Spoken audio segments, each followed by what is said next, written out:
Good evening मेरे प्यारे बच्चों, मेरे प्यारे स्टूडेंट। आज हम पढ़ेंगे अध्याय 10 प्रकाश, परावर्तन तथा अपवर्तन। सबसे पहले जानेंगे प्रकाश वह ऊर्जा है जिसके द्वारा हम वस्तुओं को देख सकते हैं। प्रकाश क्या है? ये प्रकार की ऊर्जा है जो किसी वस्तु को ये देखने में क्या करती है? मदद करती है भैया। यानी प्रकाश क्या है? प्रकार की ऊर्जा है जो किसी भी वस्तु को देखने में मदद करती है परंतु स्वतः दिखाई नहीं देती है। क्लियर है? अब जानेंगे प्रकाश के गुण। कौन कौन से प्रकाश के गुण है? प्रकाश क्या है? प्रकाश सरल रेखाओं में गमन करता है। दूसरा पॉइंट, प्रकाश विद्युत चुंबकीय तरंग है, इसीलिए इसे संचरण के लिए माध्यम की आवश्यकता नहीं पड़ती है। प्रकाश अपारदर्शी वस्तुओं की तीक्ष्ण छाया बनाता है। प्रकाश की चाल निर्वात में 3 × 10 पे पावर 8 मीटर प्रति सेकंड होती है। कहीं कहीं में बुक में 3 × 10 पे पावर 10 सेंटीमीटर प्रति सेकंड दिया होता है। इससे घबराने की बात, दोनों एक ही हुआ। अब जानेंगे प्रकाश का परावर्तन किसे कहेंगे? उच्च कोट की पालिश किया हुआ पृष्ठ जैसे कि दर्पण अपने पर पड़ने वाले अधिकांश प्रकाश की परावर्तित कर देता है। यानी प्रकाश की किरण जब किसी चिकनी माध्यम पर टकराता है तो इस माध्यम से वो क्या होती है? कागज टकरा के वापस चली जाती है। इसे प्रकाश का परावर्तन कहते हैं। और तो परावर्तन के कितने नियम है भैया? परावर्तन के 2 नियम है। कितने नियम है? 2 नियम। कौन कौन नियम है? आपतन कोण परावर्तन कोण के सदैव बराबर होता है। यानी आपतन कोण क्या होता है? सदैव परावर्तन कोण के बराबर होता है। दूसरा पॉइंट, आपतित किरण। आपतित किरण क्या होती है? आपतित किरण दर्पण के आपतन बिंदु अभिलंब तीनों एक ही तल में होते हैं। क्या होते हैं? तीनों एक ही तल में होते हैं। ठीक, आज जैसे देख लें, जो हमारा यहाँ पे दिखाई दे रहा है ये हमारा दर्पण है। क्या है? दर्पण। किसे क्या कहेंगे? दर्पण। ये हमारा दर्पण है। बीच में जो दिखाई दे रहा है ये अभिलंब है। क्या अभिलंब? यहाँ से आपतित मैंने यहाँ से प्रकाश की किरण यहाँ से आ रही है, यहाँ से टकरा के बाहर निकल जा रही है। क्लियर है? तो यहाँ पे देखेंगे, सबके बारे में समझ लेंगे पहले। तो जो प्रकाश जो किसी कोण पे यहाँ पे टकराई, अभिलंब पे सीधे टकराई, जहाँ टकराएगा उसे अभिलंब कहते हैं। तो जो आती है उसे आपतित किरण कहते हैं, जो टकरा के वापस जाती है उसे परावर्तित किरण कहते हैं। उसी प्रकार इन दोनों के बीच अभिलंब और आपतित किरण के बीच जो कोण बनता है उसे आपतन कोण कहते हैं। अभिलंब और परावर्तन कोण के बीच जो कोण बनता है उसे क्या कहते हैं? आप परावर्तन कोण कहते हैं। क्लियर है? अब देखेंगे प्रतिबिंब। प्रतिबिंब वहाँ बनता है जिस बिंदु पर कम से कम 2 परावर्तित किरणें प्रतिच्छेदित करती हैं, वहाँ पर प्रतिबिंब बनता है। क्लियर है? नेक्स्ट देखते हैं वास्तविक प्रतिबिंब और आभासी प्रतिबिंब किसे कहते हैं। वास्तविक प्रतिबिंब यह तब बनता है जब प्रकाश की किरणें वास्तव में प्रतिच्छेदित होती हैं। आभासी प्रतिबिंब कहाँ बनती है? यह तब बनता है जब प्रकाश की किरणें प्रतिच्छेदित होती हुई प्रतीत होती हैं। दूसरा, इसे पर्दे पर प्राप्त कर सकते हैं, इसे पर्दे पर प्राप्त नहीं कर सकते हैं। वास्तविक प्रतिबिंब उल्टा बनता है। आभासी प्रतिबिंब कैसा बनता है? सीधा बनता है। आभासी प्रतिबिंब कैसा? सीधा बनता है। नेक्स्ट, समतल दर्पण द्वारा प्रतिबिंब का बनना। अभी समतल दर्पण है। समतल दर्पण पर अगर हम जो बीच में समतल दर्पण आपको दिखाई दे रहा है, समतल दर्पण है, बीच में समतल दर्पण है। ठीक, यहाँ से कोई किरण यानी माने है मोमबत्ती ले लेते हैं, इसे जो ए बी है ये मोमबत्ती मान लेते हैं। तो मोमबत्ती से जो एक 2 प्रकार की किरण निकलेंगे, एक सीधे यहाँ से निकल जाएंगे, एक अभिलंब से टकरा के इधर निकल जाएगी। इसके हम मानेंगे पीछे जो हाई प्रतिबिंब पर्दा पर रखा है, ये पर्दे पे जो प्रतिबिंब बनेगा ये आभासी प्रतिबिंब बनेगा। कैसा बनेगा? आभासी। यहाँ से देखो वस्तु की दूरी यहाँ से यू से लेते हैं, अब प्रतिबिंब की दूरी क्या लेते हैं? भी से हम लोग लेते हैं। प्रतिबिंब की दूरी किससे लेते हैं? भी से लेते हैं। तो यहाँ पर देखेंगे आभासी में सीधा होता है, प्रतिबिंब का आकार वस्तु के आकार के बराबर होता है। प्रतिबिंब दर्पण के उतने ही पीछे बनता है जितने वस्तु पर रखी होती है। प्रतिबिंब पार्श्व परिवर्तन होता है। अब पार्श्व परिवर्तन किसे कहते हैं? इसमें वस्तु का दायां भाग बाएं प्रतीत होता है और बायां भाग दाएं प्रतीत होता है, यानी जस्ट इसके उल्टा, दाएं का बाएं, बाएं का दायां दिखाई देता है। अब आता गोली दर्पण। गोली दर्पण का परावर्तन तल अंदर की ओर या बाहर की ओर वक्रित होता है। गोली दर्पण जिसका परावर्तन पृष्ठ अंदर की ओर होता है उसे गोली के केंद्र की ओर वक्रित, वह अवतल दर्पण कहलाता है। यानी कोई कहते गोली दर्पण किसे कहेंगे, तो कहते हैं खोखले गोले का वह भाग जिसे एक तरफ कलई कर दे अंदर या बाहर, वही क्या कहला, गोली दर्पण कहलाता है। तो सबसे पहले जाने गोली दर्पण, अभी बताएं गोली दर्पण क्या होता है। अवतल दर्पण, अवतल दर्पण क्या होता है, अवतल गोले के केंद्र की ओर वक्रित होता है, यानी केंद्र की ओर। आइए इसके समझ लेंगे, जो दिखाई दे रहा है कौन सा दर्पण है, अवतल दर्पण। कौन है, अवतल। ठीक। गोली दर्पण जिसका परावर्तन पृष्ठ बाहर होता है, यानी जो मोटा वाला बाहर होगा उसे कहेंगे अवतल दर्पण। जैसे यहाँ पर दिखाई दे रहा है, ये अवतल दर्पण क्या है, ये भैया अवतल दर्पण है। कौन है, उत्तल दर्पण। ऊपर वाला हमारा क्या था, ऊपर वाला अवतल दर्पण है और नीचे वाला उत्तल दर्पण है। कौन है, उत्तल दर्पण है। क्लियर है। और दर्पण के कुछ भाग होते हैं, जैसे ध्रुव हो गया। ध्रुव किसे कहते हैं, तो जो यहाँ पे पॉइंट दिखाई दे रहा है इसी को ध्रुव कहते हैं। क्या कहते हैं, ध्रुव। यम से यन तक का हो गया, यम से यन तक हो गया प्रतिबिंब हो गया। वक्रता सी से दर्पण मुख्य बिंदु पी के बीच की दूरी को आर कहते हैं। आर मतलब वक्रता त्रिज्या कहेंगे। और दर्पण दर्पण के मुख्य बिंदु पी और यफ के बीच को फोकस दूरी यफ कहते हैं। आप देख लेंगे।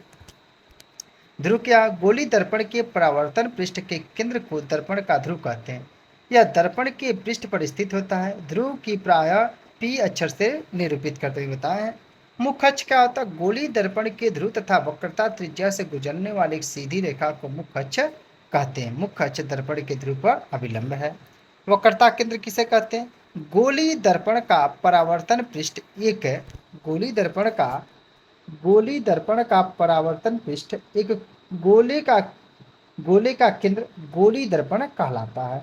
यह अक्षर सी द्वारा निरूपित करते हैं। उसी प्रकार वक्रता त्रिज्या किसे कहते हैं, गोली दर्पण का परावर्तक पृष्ठ जिस गोले का भाग है उसकी त्रिज्या दर्पण की वक्रता त्रिज्या कहलाती है। इसे कैपिटल आर द्वारा प्रदर्शित करते हैं। इसी प्रकार द्वारक गोली दर्पण के परावर्तक पृष्ठ की वृत्ताकार सीमा रेखा का व्यास दर्पण का द्वारक कहलाता है। इसे यमन द्वारा प्रदर्शित करते हैं।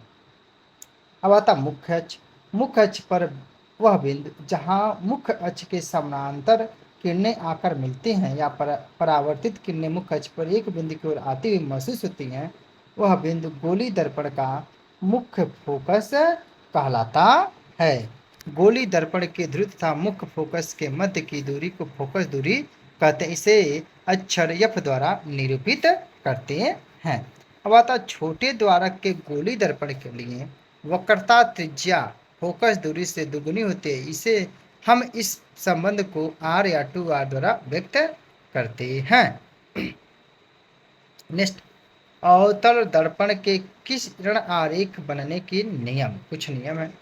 दर्पण के मुख्य अक्ष के समानांतर प्रकाश किरण परावर्तन के पश्चात अवतल दर्पण के मुख्य फोकस से होकर गुजरती है। देखेंगे यहाँ पे प्रकाश की किरण, देखेंगे प्रकाश की किरण, यहाँ पे प्रकाश किरण जा रही है और जब ही यहाँ से दर्पण से टकराती तो फोकस से होते हुए चली जाती है। किससे, फोकस से होते चली जाती है। दूसरी बात यहाँ पे अवतल दर्पण के मुख्य फोकस से गुजरने वाली किरणें, यानी अवतल दर्पण के मुख्य फोकस से, किससे, मुख्य फोकस से होकर गुजरने वाली किरणें परावर्तन के पश्चात मुख्य अक्ष के समानांतर, मुख्य अक्ष के यानी जो है देख रहे हैं मुख्य अक्ष, ये मुख्य अक्ष है, इसी के समानांतर जब फोकस से गुजरेंगे तो इसी के समानांतर इन दोनों रेखाओं के समानांतर रेखा भी आपस में क्या हो जाएगी, निकल जाएगी। नेक्स्ट, अब आते अवतल दर्पण के वक्रता केंद्र से गुजरने वाली किरणें परावर्तन के पश्चात उसी दिशा में वापस चली जाती है। मतलब अगर कोई प्रकाश किरण वक्रता केंद्र से होकर जाए तो उसी माध्यम में वापस लौट जाती है। नेक्स्ट, अवतल दर्पण के बिंदु P की ओर मुख्य अक्ष के से तिर्यक दिशा में आपतित किरणें तिर्यक दिशा में ही परिवर्तित होती हैं। आपतित तथा परावर्तित किरणें आपतन बिंदु पर मुख्य अक्ष के समान कोण बनाती हैं। मुख्य अक्ष के क्या होती है, समान कोण बनाती हैं। यानी जब मुख्य अक्ष पर किरण, जब कोई प्रकाश किरण मुख्य अक्ष पे जाएगा तो ही उसी एंगल से वापस लौट जाएगा, और इन दोनों के बीच जो कोण बढ़ेगा बनेगा वो हमेशा क्या होगा, समान होगा, एक बराबर होगा। नेक्स्ट, अवतल दर्पण द्वारा बिंब की विभिन्न परिस्थितियों के बने प्रतिबिंब, कैसा कैसा प्रतिबिंब बनेगा। जैसे अगर प्रतिबिंब अनंत पे है तो प्रतिबिंब की स्थिति कहाँ होगी, फोकस एफ पर बनेगी, अब बिंदु साइज जैसा बनेगा, प्रतिबिंब कैसा बनेगा, साइज जैसा, अत्यधिक छोटा, और उसका कैसा बनेगा, वास्तविक तथा उल्टा बनेगा। उसी सी मैंने वक्रता केंद्र पर अगर इस रखा हो तो एफ तथा सी के बीच बनेगा, कैसा बनेगा, छोटा और वास्तविक उल्टा बनेगा। अगर सी पर रखें तो सी पर जाएगा तो समान साइज का वास्तविक और उल्टा बनेगा। सी और एफ के बीच रहे तो सी से पर यानी सी से दूर बनेगा, वक्रता केंद्र से दूर बनेगा, बड़ा बनेगा, वास्तविक और उल्टा बनेगा। अगर एफ पर रहे तो यह अनंत पर जाकर बनेगा, अत्यधिक बड़ा और वास्तविक और उल्टा बनेगा।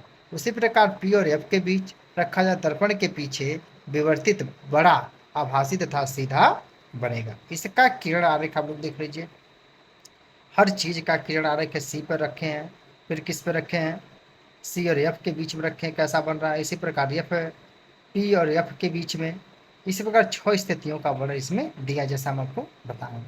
और अवतल दर्पण के उपयोग, अवतल दर्पण के क्या क्या उपयोग है, समांतर टार्च सर्च लाइट वाहनों की हेडलाइट में प्रकाश की शक्तिशाली समानांतर किरण पुंज प्राप्त करने के लिए किया जाता है। एक चीज ये है यहाँ पे, जो अवतल दर्पण का उपयोग है ये बहुत ही इम्पॉर्टेंट है, हाई स्कूल में बहुत ही इम्पॉर्टेंट, हर साल 1 नंबर 2 नंबर में पूछता है। इसीलिए तीनों पॉइंट जो चारों पॉइंट इसको आप लोग अच्छे से इसको लिख कर याद कर लीजिएगा।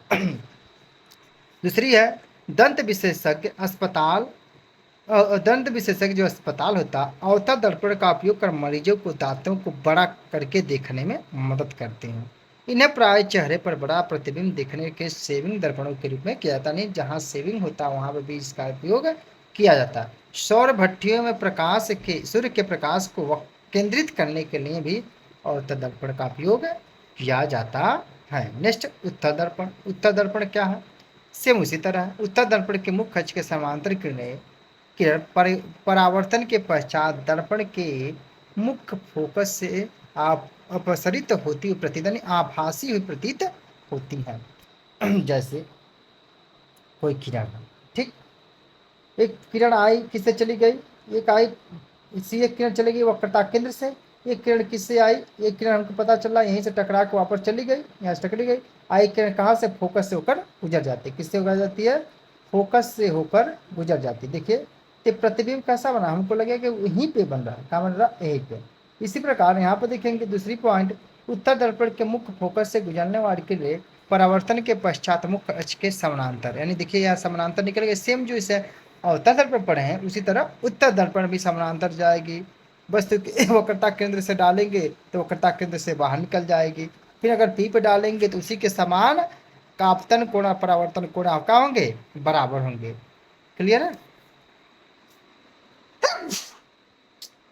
इसी प्रकार उत्तर दर्पण द्वारा बने प्रतिबिंब की प्रकृति स्थिति तथा आपेक्षिक आकार जिस तरह उसमें पढ़े, तो अब इसमें 2 स्थिति बनती है, एक अनंत परक है तो फोकस पर दर्पण के पीछे बनेगा, कैसा बनेगा, अत्यधिक छोटा आभासी तथा सीधा बनेगा। दूसरी बात अनंत तथा दर्पण के ध्रुव पी के बीच रखें तो पी तथा एफ के बीच दर्पण के पीछे बनेगा, कैसा बनेगा, छोटा आभासी तथा सीधा बनेगा, जैसे किरण देख रहे हैं दोनों में। अनंत पर रखें तो वस्तु से बड़ा बन रहा, अनंत पर जब रखेंगे। दूसरी बात अगर पी और एफ के बीच रखें तो कैसा बनेगा, छोटा बनेगा, प्रतिबिंब कैसा बनेगा, छोटा। अब आता उत्तर दर्पण के उपयोग, उत्तर दर्पण का उपयोग समांतर वाहनों में किया जाता है, इसमें ड्राइवर अपने पीछे के वाहनों को देख सकते हैं। उत्तर दर्पण को साइकिल प्राथमिकता दी जाती है, इस उत्तर दर्पणों को इसलिए प्राथमिकता दी जाती है क्योंकि ये सदैव सीधा तथा छोटा प्रतिबिंब बनाते हैं और ड्राइवर को अपने पीछे के बहुत बड़े क्षेत्र को देखने में समर्थ होते हैं। दुकानों में इनका इस्तेमाल सिक्योरिटी दर्पण के रूप में किया जाता है, जिससे कोई आ रहा तो उनको देख सकते हैं।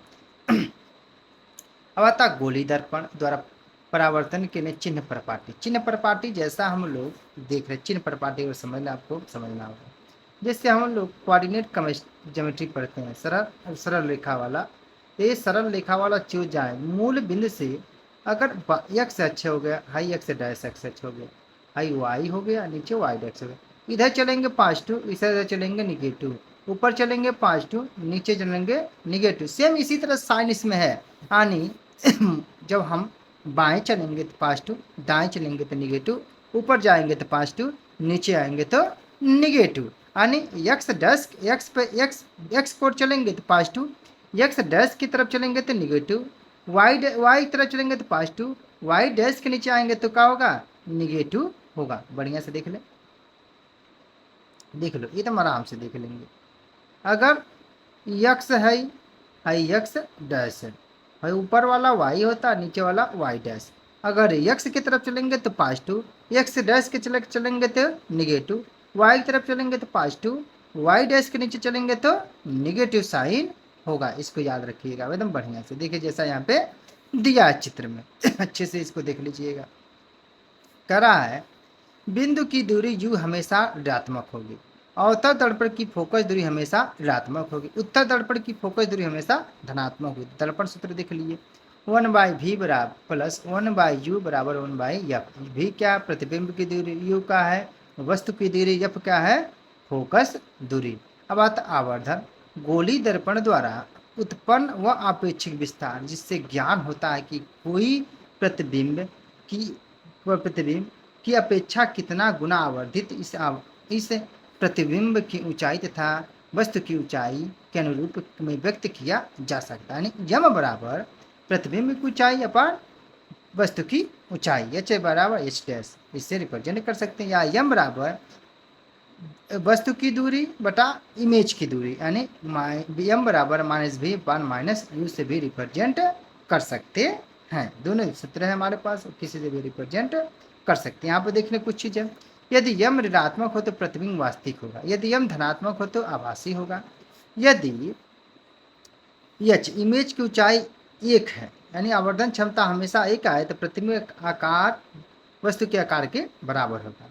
यदि यम यानी आवर्धन क्षमता 1 से कम हो तो वस्तु बड़ा होगा, प्रतिबिंब वस्तु से बड़ा होगा। यदि आवर्धन क्षमता 1 से अधिक हो, प्रतिबिंब वस्तु से क्या होगा, छोटा होगा।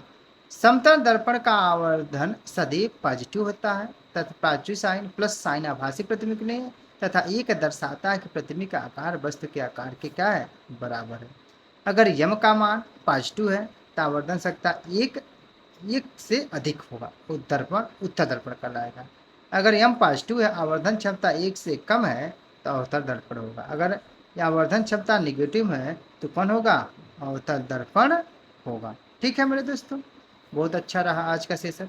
सब लोग इसको लाइक सब्सक्राइब करें, अपने दोस्तों में शेयर करें। अगर कोई इसमें मिस्टेक हो या किसी को कोई दिक्कत हो तो हम कमेंट करके पूछ सकता है। ठीक है मेरे प्यारे बच्चों, आप लोगों को बहुत बहुत धन्यवाद। आप लोग इसी तरह देखते रहिए, धन्यवाद।